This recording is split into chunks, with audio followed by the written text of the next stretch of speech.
नमस्कार दोस्तों, मैं राकेश एक बार फिर हाजिर हूँ आपके लिए बाजार पेरा का एक नया एपिसोड लेकर। बाजार पेरा में हम लोग चर्चा करते हैं विश्व मार्केट की, ग्लोबल मार्केट की, ग्लोबल इवेंट्स की, डॉलर्स, क्रूड और गोल्ड, सिल्वर, इन सब की चर्चा करते हैं। इंडियन मार्केट में क्या हुआ इसकी चर्चा करते हैं और अंत में मैं आपके लिए लेकर आता हूँ कुछ ऐसे स्टॉक जिनमें आप ट्रेड करके, इन्वेस्ट करके अच्छा पैसा कमा सकते हैं। तो एक रिक्वेस्ट है कि पूरा वीडियो देखिए, अंत तक देखिए। अंत में आपके लिए मैं उन स्टॉक्स के बारे में बताऊंगा जहां आपको ट्रेड करके अच्छा पैसा आप कमा सकते हैं। तो आगे बढ़ते हैं और हमेशा की तरह एक डिस्क्लेमर कि मैं सेबी रजिस्टर्ड एनालिस्ट या एक्सपर्ट नहीं हूँ। तो यहाँ जो भी आपके लिए इंफॉर्मेशन लेकर आया हूँ वो एजुकेशनल पर्पज से है। आप भी इसको एजुकेशनल पर्पज से लीजिए और कोई भी इंफॉर्मेशन यूज करके ट्रेड लेने से पहले अपने फाइनेंशियल एडवाइजर से जरूर चर्चा करें, क्योंकि स्टॉक मार्केट में ट्रेड करना ये रिस्की होता है और इस रिस्क को कैसे हैंडल करना है ये आप अपने एडवाइजर से पूछ के अकॉर्डिंगली ही इसको आप इंफॉर्मेशन को यूज करें। तो आगे बढ़ते हैं। अगर आपने सब्सक्राइब नहीं किया है इस चैनल को तो प्लीज़ चैनल सब्सक्राइब कीजिए, लाइक कीजिए, कमेंट्स कीजिए और थैंक्स का बटन दबाइए अगर आपको पसंद आता है तो। और लोगों के साथ में, दोस्तों के साथ में, फ्रेंड्स के साथ में आप प्लीज़ शेयर कीजिए। तो आगे बढ़ते हैं और आते हैं अपने मेन मुद्दे पर। तो बात शुरू करते हैं अमेरिका से, जहां पिछले हफ्ते में एक सबसे अहम जो डेटा आया वो था इन्फ्लेशन का। हम लोग पिछले कई महीनों से इन्फ्लेशन पे बात कर रहे हैं और अब ये जो अमेरिकन इन्फ्लेशन का डेटा आया है वो 9.1 का आया है, जो कि पिछले कई सालों का 41 इयर्स का हाईएस्ट इन्फ्लेशन रेट है। और ये जो अभी 9.1 का इन्फ्लेशन रेट आया ये एक्सपेक्टेशन से काफ़ी ज़्यादा है। तो ये सब के वजह से हमने पिछले दिनों मार्केट में बड़ी गिरावट, अमेरिकन मार्केट में बड़ी गिरावट आते हुए देखी। और इसी के चलते एक जो इंटरेस्ट रेट बढ़ाने का basically reserve bank, Fed bank का अपना मंशा थी, उसके ऊपर लोगों ने अपनी जो एक्सपेक्टेशन थी उसको काफ़ी बढ़ा दिया। जो पहले 0.5% से लेके 0.75% तक के लोगों के एक्सपेक्टेशन थे, अब वो अचानक से 1% तक बढ़ने के लोगों को चांसेस दिखने लगे हैं। तो 1% इंटरेस्ट रेट एक साथ बढ़ना ये अमेरिका में बहुत रेयर होने वाली बात है और इसी के वजह से मार्केट में काफ़ी उतार चढ़ाव रहा, मार्केट काफ़ी गिरे। और फिर आखिरी दिन लेकिन हमको उसमें एक अच्छा रिबाउंड आते हुए दिखा, एक अच्छी रिकवरी आती दिखी। उसकी भी वजह ये थी कि एक्सेप्ट इन्फ्लेशन डेटा, हम लोग ने बाकी जो भी डेटा आते हुए दिखा वहाँ मंदी के कोई अभी चांस अभी उतने नहीं नज़र आ रहे हैं। वहाँ अभी भी ग्रोथ है। हम लोग ने देखा पिछले वीक में एम्प्लॉयमेंट बढ़ के आया था और कुछ जो रिटेल सेल्स का डेटा है वो भी अच्छा बढ़ के आया है, भले एक्सपेक्टेशन से कम है लेकिन ये ग्रोथ में है।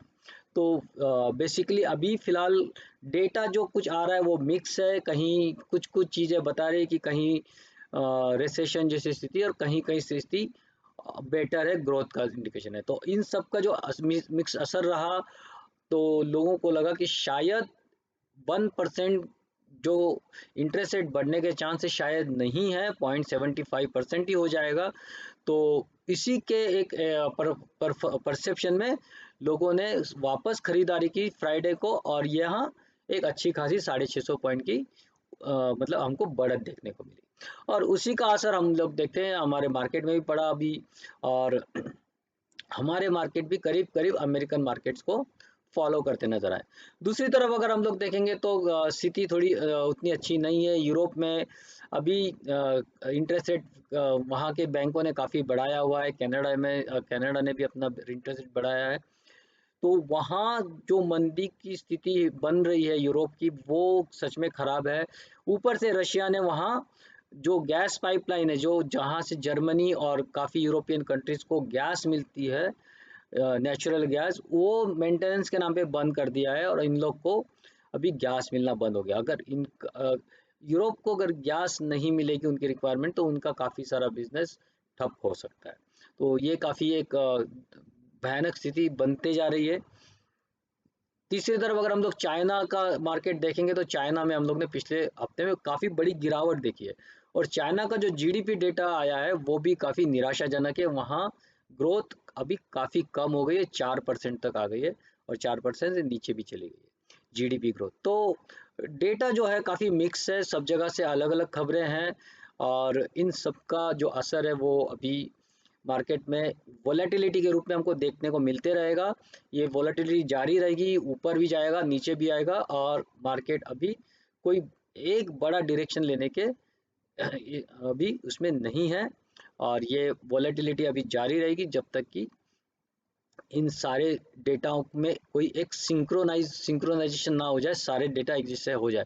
पर जहाँ तक स्थिति जो बन रही है, एक वैश्विक मंदी की आशंका अभी भी सबको है और फेड अभी भी 1% तक इंटरेस्ट रेट बढ़ा सकता है। भले वो परसेप्शन लोगों में कम हुआ है लेकिन डर अभी भी बना हुआ है। तो इन सब का भारतीय मार्केट पे भी असर पड़ेगा और भारतीय मार्केट भी हम लोग अगले हफ्ते भी एक रेंज में ही ट्रेड करते दिखाई देंगे और वो रेंज क्या होगी वो मैं आपको डेफिनेटली चार्ट पे समझाऊंगा, चार्ट पे बताऊंगा। साथ में निफ्टी, बैंक निफ्टी का मैं आपको और डिटेल भी बताऊंगा। तो ये जो कंडीशन बन रही है अभी काफ़ी नर्वस वाली कंडीशन भी है, साथ में अनसर्टेनिटी वाली कंडीशन है और लोगों में अभी कोई डायरेक्शन का पता नहीं चल रहा है, कहाँ जाएगा मार्केट, ऊपर जाना चाहिए, नीचे आना चाहिए, ऐसी कोई डायरेक्शन नहीं है। तो ये साइडवेज मूवमेंट अभी जारी रहेगा और मैंने पिछले वीक भी कहा था कि हम लोग बहुत एक छोटी रेंज में ट्रेड करेंगे।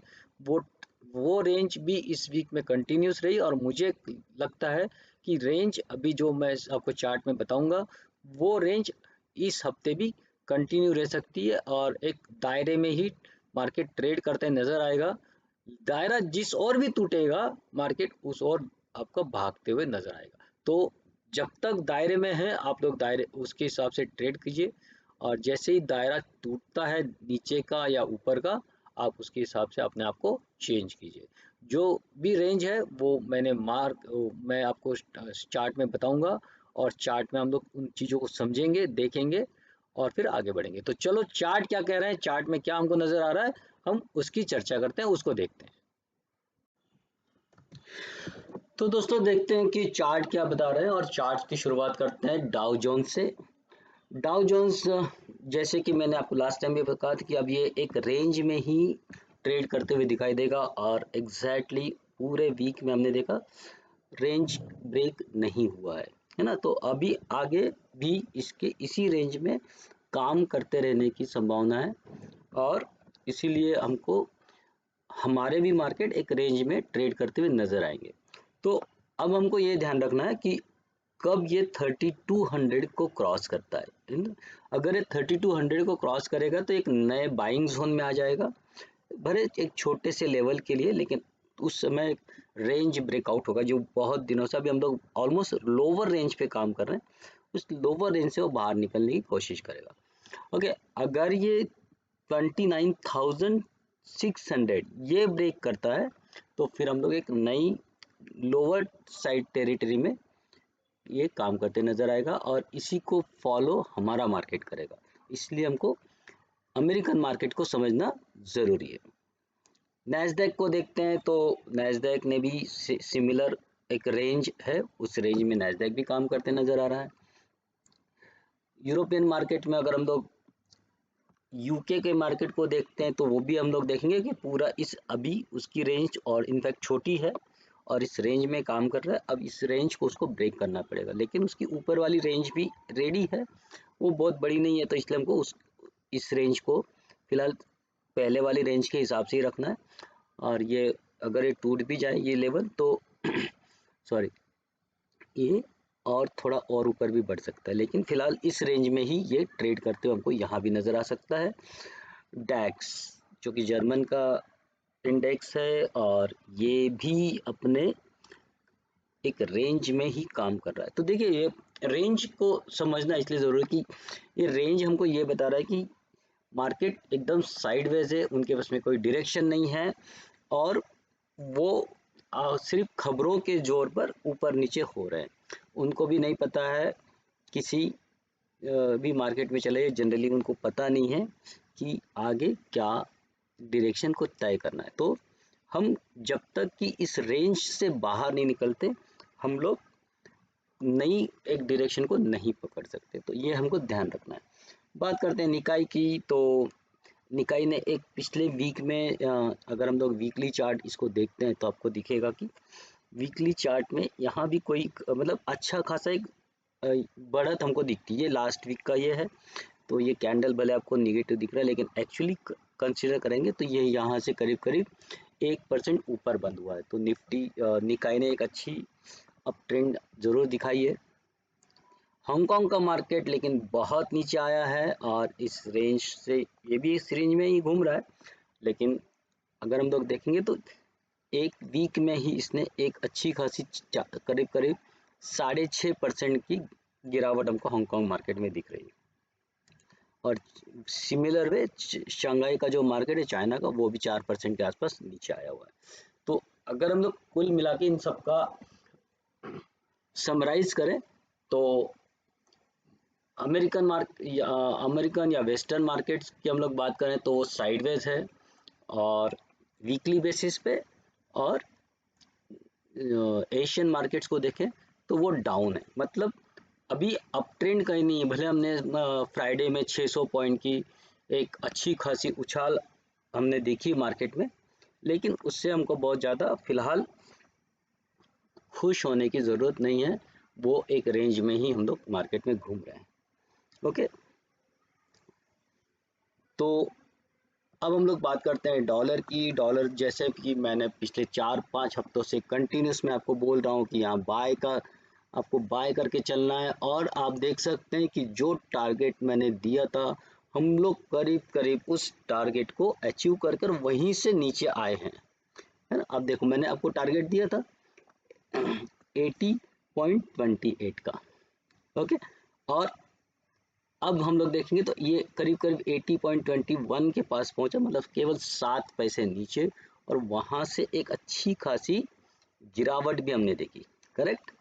तो this is the way basically हम लोग जो बोलते हैं कि टेक्निकल एनालिसिस की जो ताकत है वो ये है, और इसीलिए ये यहाँ से नीचे आ गया। अब क्या करना है, देखिए डॉलर अभी भी मजबूत है, मुझे अभी भी डॉलर में कोई कमजोरी नहीं है। एक जो ये गिरावट जो आई है उसकी भी एक अपनी वजह है, क्योंकि अमेरिकन मार्केट्स में जो लोगों की अभी एक धारणा बनी है कि शायद 1% इंटरेस्ट रेट नहीं बढ़ेगा। मतलब एक्चुअली 0.75% बढ़ना भी बहुत बड़ी बात है, लेकिन चूंकि डर 1% का हो गया था और अब उनको लग रहा नहीं बढ़ेगा, लेकिन ये केवल परसेप्शन है।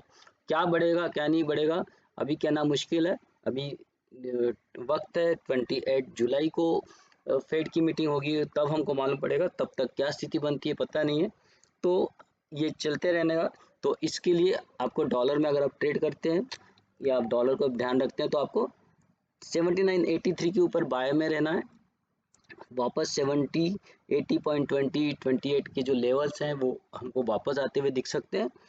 और अगर ये नीचे जाता है तो एक छोटी मोटी और एक सेलिंग आ सकती है, लेकिन ये 79, 40 या 50 जो पॉइंट पैसे है वहाँ तक ये नीचे भी जा सकता है। तो इस बात पे आप एक छोटा मोटा शॉर्ट ट्रेड भी आप ले सकते हो इनके से। ये थोड़ा कंटिन्यू रहता है तो, लेकिन ये इससे ज़्यादा नीचे जाएगा ऐसा कोई सीन अभी नहीं है।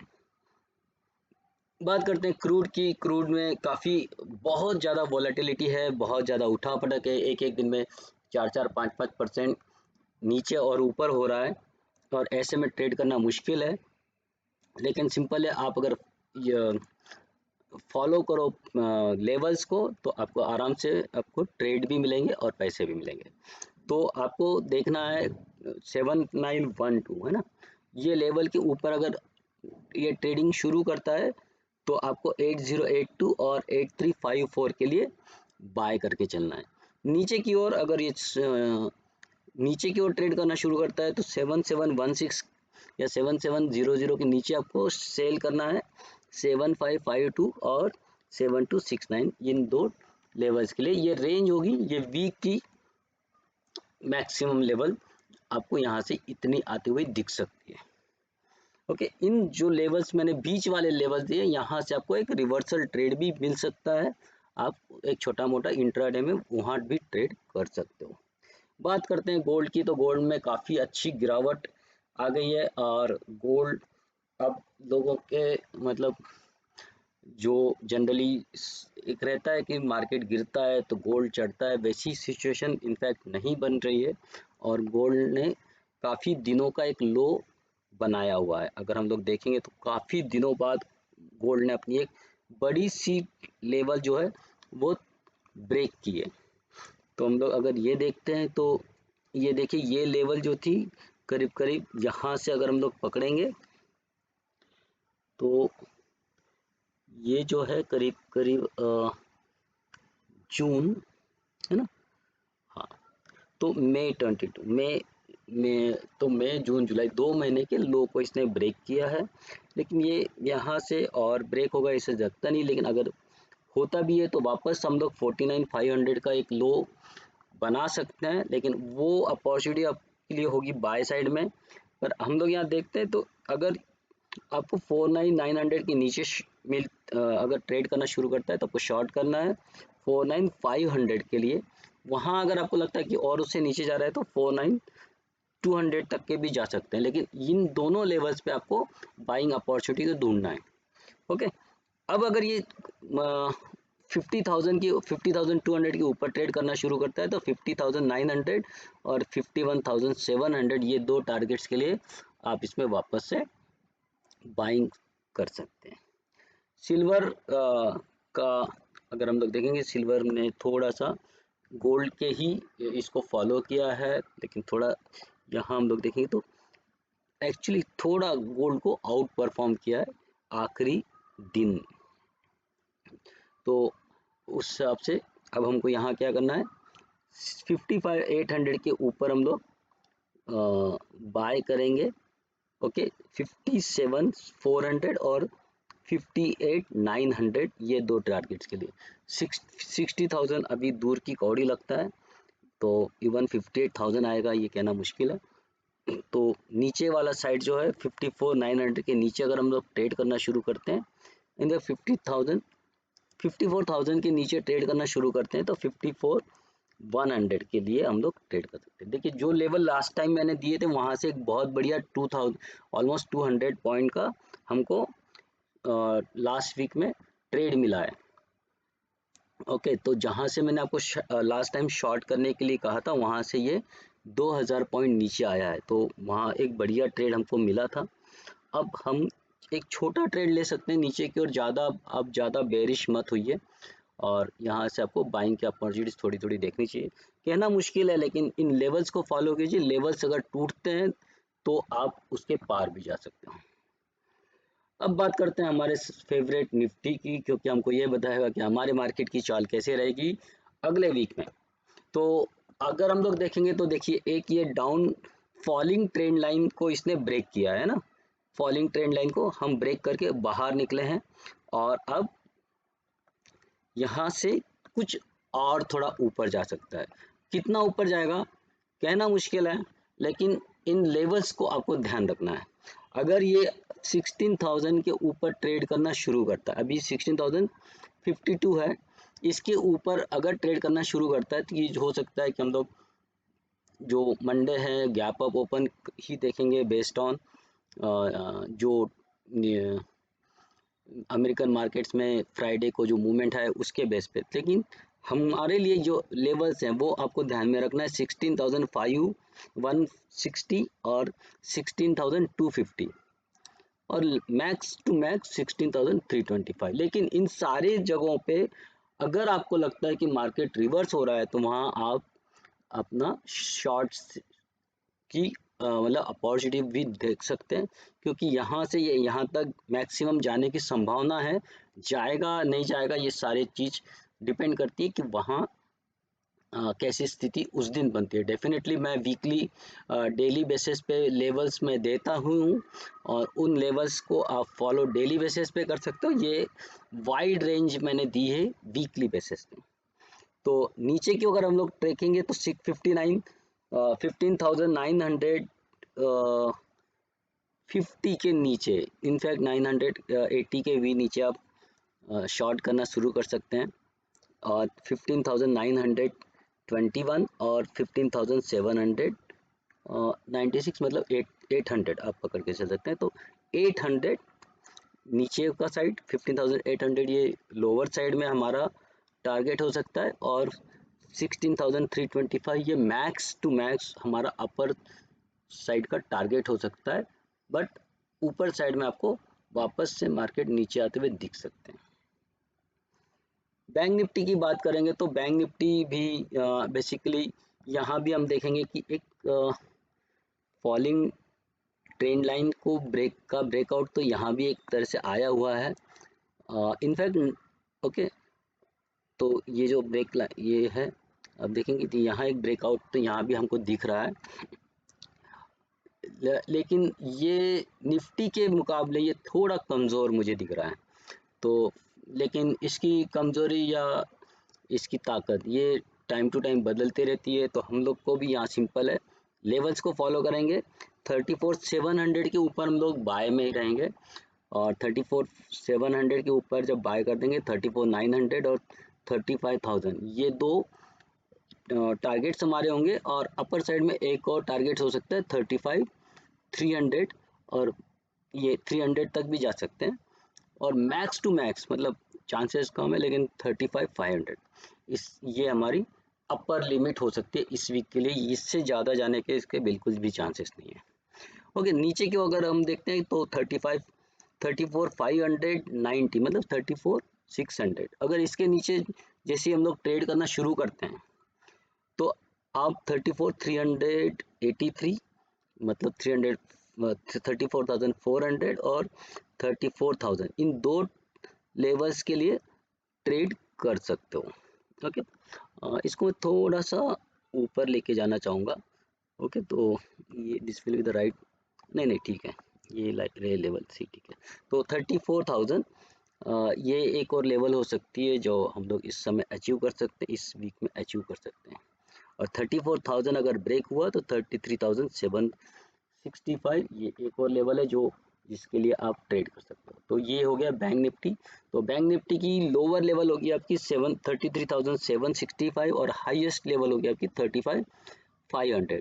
ये जो लेवल्स हैं इसके हिसाब मैं बैंक निफ्टी की भी आपको लेवल्स डेली बेसिस पे देते रहता हूँ।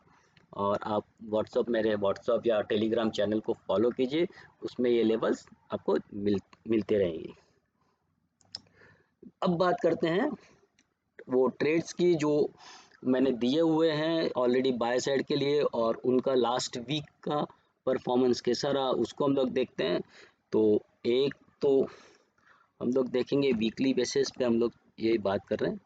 तो पहला आते हैं हम लोग पीडीलाइट, और मार्केट जो यहाँ अगर हम लोग देखते हैं तो पीडीलाइट ने लास्ट वीक में ऑलमोस्ट 2.5% का रिटर्न दिया हुआ है। एमएनएम में हमने लास्ट वीक में अगर हम लोग देखेंगे तो ये करीब करीब 3.25% का रिटर्न हमको लास्ट वीक में, 3.5% का रिटर्न लास्ट वीक में मिला है। अबाउट इंडिया में भी हम लोग ने लास्ट वीक में करीब करीब 1.5% का रिटर्न लिया है। फिर BASF है, जहाँ कंपेयर टू लास्ट वीक हम लोग ने एक्चुअली इसको पहले से दिया हुआ है, लेकिन लास्ट वीक में हम लोग ने इसको देखा, ये भी करीब करीब 2.5% चढ़ा हुआ है। बाटा इंडिया हम लोग ने जहाँ से दिया था एक्चुअली इसने हाईएस्ट जो लेवल दिया है वो अगर हम लोग इसको पकड़ते हैं तो ये करीब करीब 4% तक का रिटर्न इसने हमको लास्ट वीक में दिया था। ओके, और हिंदुस्तान यूनिलीवर मैंने बहुत पहले इसको रिकमेंड किया था 2457 पे ही, तो हमको कुछ अच्छा रिटर्न लास्ट वीक में मिला था, और इस वीक में फिर हमने करीब करीब 3% का रिटर्न इसमें लिया हुआ है। सिंजिन ये मैंने व्हाट्सएप पे अपना इन बिटवीन कॉल दिया था, और ये मैंने दिया था 591 पे, और अब ये 591 से करीब करीब 23 रुपये ऊपर है, करीब करीब यहाँ हमको 4% का रिटर्न सिंजिन में मिला हुआ है। फिर बात करते हैं सन फार्मा। ये अभी मेरा दिया हुआ है, लेकिन ये लास्ट वीक का जो दिख रहा है उतना नहीं है। मैंने 873 पे बाय दिया हुआ है, और वहीं से हम लोग देखते हैं, हम लोग अभी भी ऊपर चल रहा है, उसको रखना है, ये लॉन्ग टर्म इन्वेस्टमेंट के हिसाब से दिया। फिर लूमेक्स की बात करते हैं, जो बहुत पहले एक्चुअली मेरा चल रहा है। मैंने इसको एंट्री मैंने इसको दी थी करीब करीब 195 के आसपास में, और 195 से इनफैक्ट और भी पहले दी थी, पर जो भी है अब वो वहाँ से मैंने इसका टारगेट 210 दिया था, और वहाँ मैंने आपको कहा था कि इसको आप ट्रेल करते चाहिए।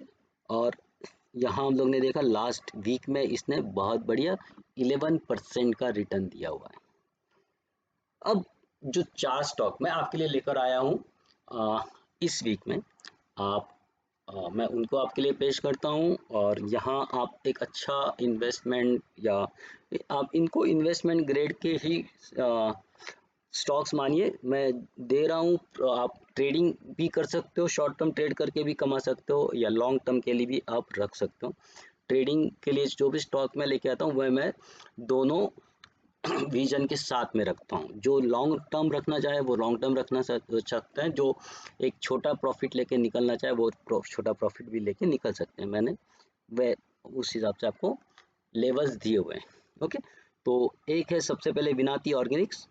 तो विनाती ऑर्गेनिक्स एक बहुत ही फैंटास्टिक और केमिकल कंपनी है, और काफ़ी दिनों से अगर हम लोग देखेंगे तो एक रेंज बाउंड है। अब देख सकते हैं ये रेंज है ना, ये वाली रेंज और ये वाली रेंज, प्रोबेबली ये वाली रेंज भी आप पकड़ सकते हो। तो ये 1700-2200 एक रेंज, ये हम लोग कभी करीब करीब अगर देखेंगे तो ये ये मेरा ये लेवल है जब इसने ब्रेक किया था, या यहाँ पकड़ सकते हैं तो 10 में से अभी ये, तो करीब करीब ये 1 ईयर हम लोग इसको देखेंगे तो ये एक रेंज में घूम रहा है ना, ये बहुत उसको नीचे जा रहा है ना बहुत ऊपर जा रहा है, राइट। इसको मैं पहले भी इसको रिकमेंड कर चुका हूँ, टारगेट्स भी अच्छे हुए हैं। इसको मैं फिर रिकमेंड कर रहा हूँ अब वापस से आपके लिए। तो करना क्या है, सिंपल, कि हम इसको बाय करेंगे 2106 के ऊपर। टारगेट होगा 2290 2573। इन दो टारगेट्स के लिए मैं आपको रिकमेंड कर रहा हूँ। लॉन्ग टर्म वाले दूसरा टारगेट के लिए ट्रेड करें, शॉर्ट टर्म वाले फर्स्ट टारगेट के लिए ट्रेड करें, और स्टॉप लॉस होगा आपका 2002। एक और स्टॉक है डीसीएम श्रीराम, बढ़िया कंपनी। ये भी अपने एक कंसोलिडेशन से बाहर निकल रही है, और फंटास्टिक हाई वॉल्यूम है। देखिए इसके रिजल्ट्स आने वाले हैं बहुत जल्द, आपको दिख रहा ही है ना, रिजल्ट है 19 तारीख को। तो 19 तारीख को रिजल्ट है, और उसके पहले एक अच्छी खासी एक बाइंग हमको यहाँ दिख रही है, और ये बताती कि एक यहाँ आपको एक अच्छा खासा मुनाफा हो सकता है। तो यहाँ मैं आपको सलाह दूंगा कि 1018 पे आप बाय कीजिए, और आपको फर्स्ट टारगेट आपका इनफैक्ट होना चाहिए आपका, सॉरी मैंने यहाँ एक ही टारगेट दिया हुआ है, लेकिन मैं आपको इन शॉर्ट टर्म वालों के लिए एक टारगेट और दूंगा जो होगा आपका 1147 का। ओके, तो भी यहाँ से करीब करीब 10% 10% का आपको ये टारगेट है। तो फर्स्ट टारगेट आपका 1147, और सेकंड टारगेट होगा 1250 का। ओके, तो 1147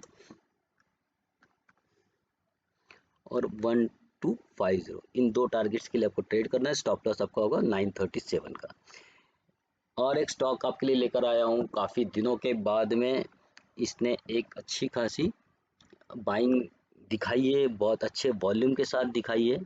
ओके, और इसीलिए यहाँ हम लोग, और ये बहुत लंबे समय का एक कंसोलिडेशन भी इसने ब्रेक किया हुआ है, तो इसको हम लोग ट्रेड करेंगे, बाय करेंगे 666 या 668 के ऊपर।